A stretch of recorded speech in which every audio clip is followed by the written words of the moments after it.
اس لیے حضرت علی نے کہا تھا لوگوں کسی سے الجھو نہ الجھو لیکن غریب سے نہیں الجھنا.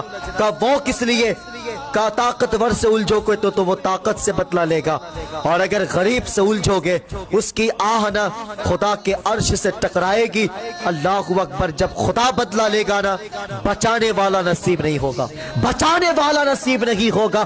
بادشاہ نے جب محل بنوایا اتفاق سے محل کے کونے پہ بڑھیا کی جھوپڑی پر رہے تھے. بادشاہ نے کہا اماں اپنے جھوپڑی کو ہٹا لے, جا میری سلطنت بہت بڑی ہے کہیں پہ جا کر کے بس جا.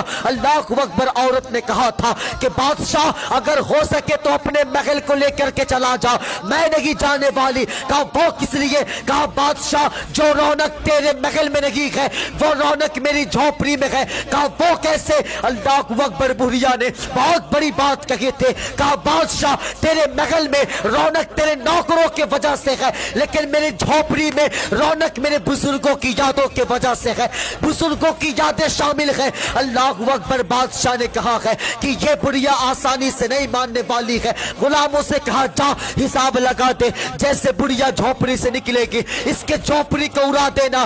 اللہ اکبر. اتفاق سے بڑھیا گھر سے نکلی ہے. اللہ اکبر. بادشاہ نے جھوپڑی کو توڑوا دیا ہے اور بڑی تیزی کے ساتھ محل کی دیواریں بنوا دیا ہے. شام کو جب بڑھیا گھر کو لوٹا ہے دیکھا میری حویلی نہیں ہے, میرا گھر نہیں ہے. ہائے میری قسمت, میرا گھر کہاں گیا ہے؟ کسی نے کہا ہے اماں وہ تو بادشاہ نے توڑوا دیا ہے.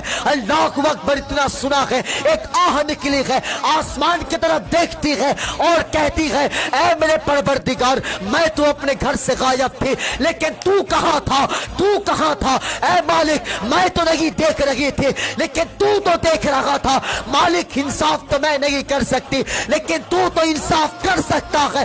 زمانے نے دیکھا تھا کہ جو محل زمین کے اوپر تھا اب وہ زمین کے نیچے چلا گیا.